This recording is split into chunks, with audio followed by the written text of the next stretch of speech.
shows such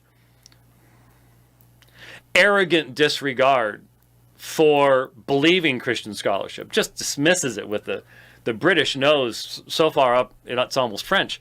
Sorry, Bridge.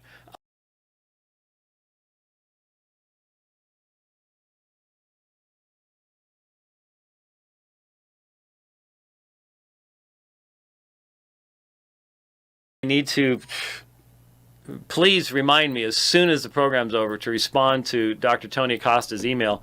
I'm trying to arrange to have Tony join us on Thursday on the program to discuss basically Muslim apologetic methodology. He and I both have pretty much observed the same, I'm not sure how to describe it, but grossly inconsistent utilization of sources that marks the almost all Islamic apologists. Their love of liberalism and secularism and humanism and just unbelief when it comes to anything about Christianity.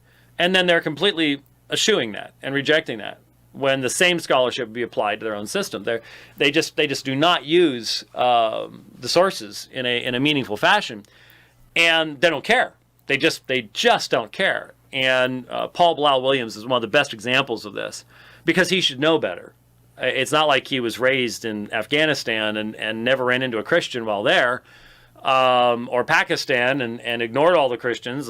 There's many that have that experience.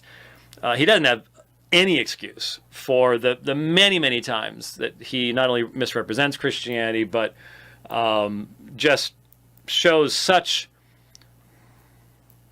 arrogant disregard for believing Christian scholarship, just dismisses it with the British nose so far up, it's almost French.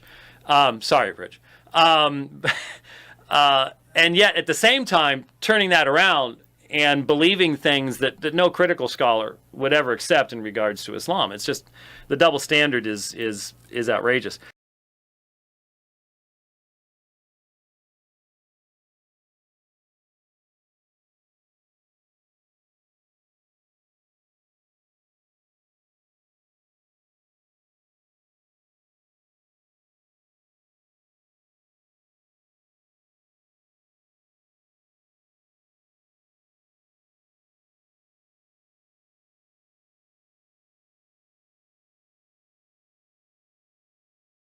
What can I say?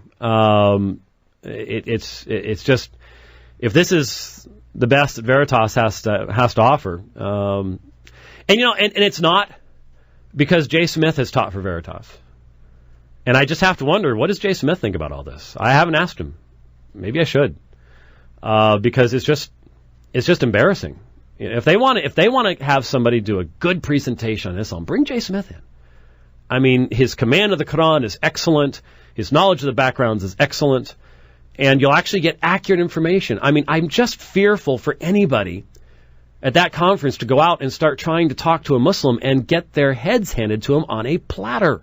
No debate today. You just listen. See, in order to understand who Muhammad was, you need to go to those sources outside of Islam. Now, everything I've just told you in the last 15 minutes, you can read in one book.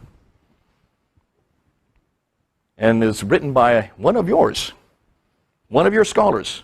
Actually, he's an historian. His name is Tom Holland. No debate today. You just listen. So here we go, Hatun. You have now 4 pages of the Quran that are dated 2 years before Muhammad is born. Dude, these come from Muhammad. Muslims need to be careful when they see these folios that are dated from, look at the dates, 568, so that's 2 years before the birth of Muhammad, up to 645. That is a good 10 years and more after the death of Muhammad. That in and of itself is problematic, because those dates do not correspond with the classical account.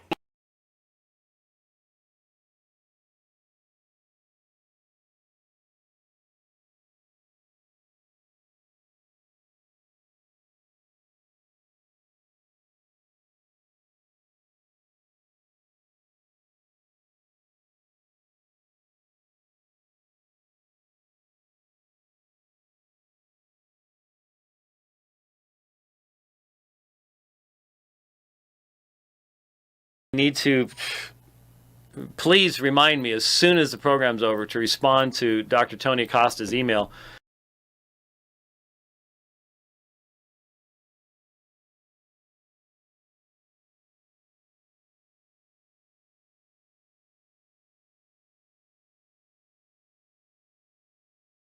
So let's see what the ruling is on apostasy. Deuteronomy chapter 13,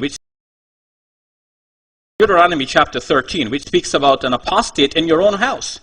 If one of your family commits apostasy, what are you to do? You are to be the first ones to stone the apostate in your own family.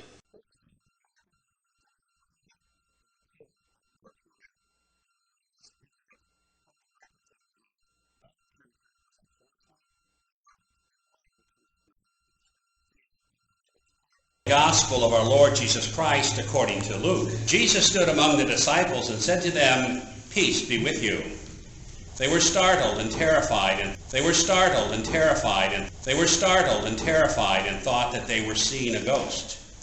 He said to them, "Why are you frightened, and why do doubts arise in your hearts?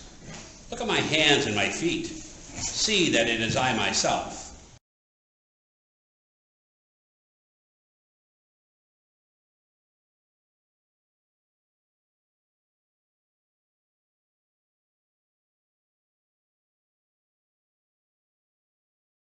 Think about this. Sometimes, my friends, first impressions are the correct ones. It was a facepalm moment, okay? It was a facepalm moment. We do see some examples where Daniel, for example, who is a prophet, he mentions in chapter 10, verses 6 through to 16 and so forth, that Daniel, when he went through a supernatural event, it says that Christ, the actual commentary in Matthew's commentary, it says that Christ wanted to show his full glory upon Daniel, and Daniel couldn't actually bear it. He was terrified, he was scared, and basically he couldn't take this. He went pale. So what kind of an experience is that? Is that the devil? Will Christians say that was the devil? So prophets, when they experience supernatural events, they naturally get terrified. I mean, he was a man at the end of the day.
Deuteronomy 21 verses 10 to 14.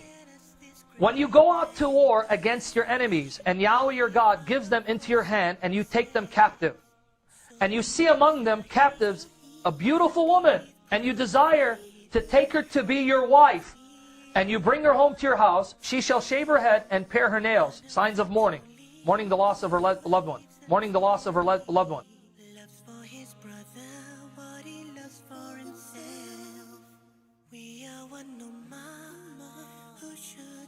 Mourning the loss of her loved ones. She shall take off the clothes in which she was captured, and she'll remain in your house and lament her father and her mother a full month.